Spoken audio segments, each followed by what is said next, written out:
I got a package and it's an LCD screen. So I want to show you what's inside, where you can get it from, and how you can set it up yourself, just like I am. And if you want to buy the exact same LCD, just use the Amazon link in the description, as it really helps and supports me as a creator. Thanks.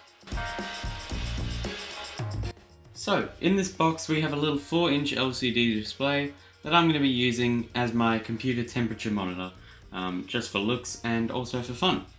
So in the box we get a few things. So we get some standoffs, a little HDMI to micro HDMI adapter, a stylus, and we get the actual LCD display itself. I think that's a plastic peel, which I really hope it is, otherwise it's scratched. You can just see that on the back it's very bare bones, it's all open and exposed. So I'm going to have to figure out how I'm going to stop that from short circuiting, but for now, have this peel.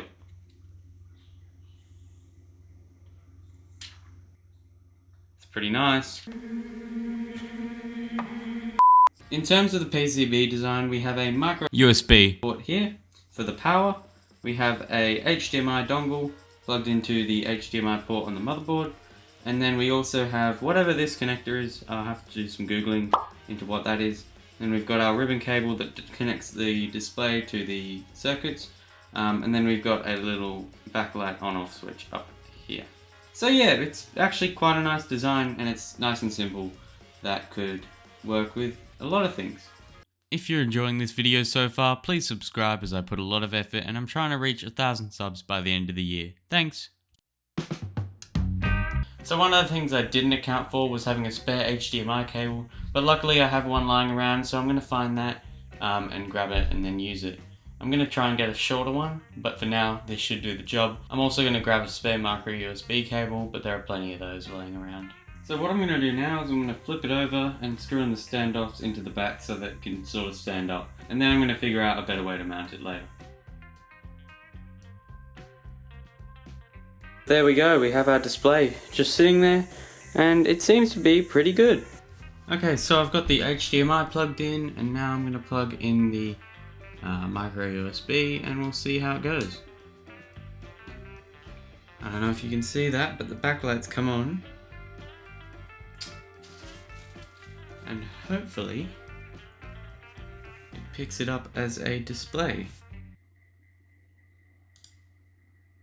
One eternity later. Oh my god, that is the funniest thing. I wasn't recording, but I literally all I did was unplug the HDMI cable and plug it back in. I was like panicking and looking up all these videos, trying to figure out how to fix it, if I can return Amazon, but I just needed to unplug it and plug it back in.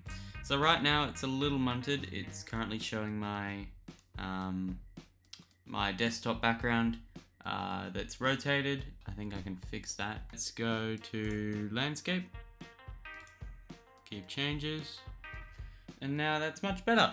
If you wanted to, I guess you could use it for general use. I don't know how functional it is, but you could try. It's sort of usable. 60 Hz. It looks pretty good, pretty decent, and it's a little cute display. Honestly, I think I could probably functionally use this.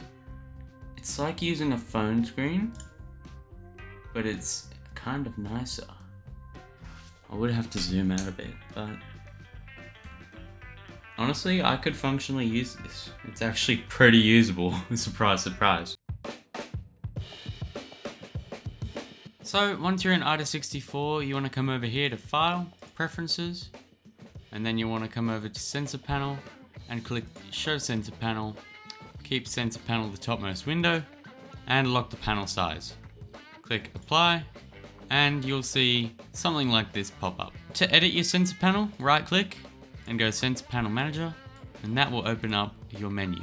If all you want to do is use this design here, where you've got your CPU megahertz, GPU megahertz, CPU use, CPU wattage, and GPU wattage, I'm going to leave a Google Drive file in the link in the description, so that you can download it and then just click import and you can have the exact same one as me. But if you want to customize it, it's pretty simple. Let's say you wanted to add a RAM monitor. All you'd have to do is click New, and then go down here on the menu and you should find used memory and free memory.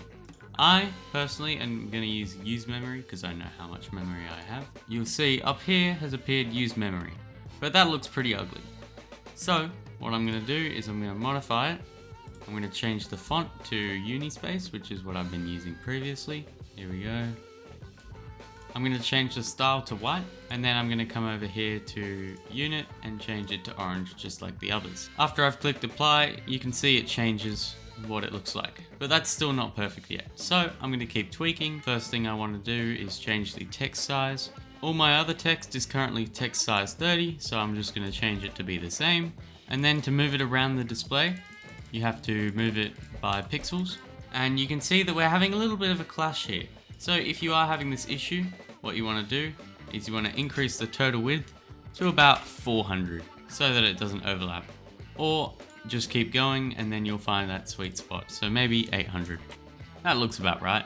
And then you sort of just want to align it with the rest of them. As you can see, the x-axis here with the 20 aligns with the 20 here. So that's in line. And yeah, basically once you've done this, what you can do is you can duplicate it, move it down, then you've got a new one, then you can modify it, change it to CPU 11 utilization, and then you just edit that from there.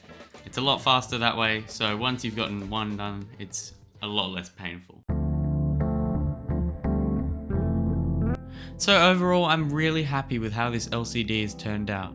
While it may only be 4 inches, it sure does pack a punch. I'm only joking. No, seriously, this LCD can be used for whatever you want, whether it be another monitor, a little stat screen, maybe even a little OBS screen. It's pretty great, and it's only about $70, so it's really worth it if you're trying to add a little modification to your build. Thank you very much for watching, and if you made it this far, please subscribe, as I'm trying to reach 1,000 subs by the end of the year. As always, I'm TechBiz, and I'm out.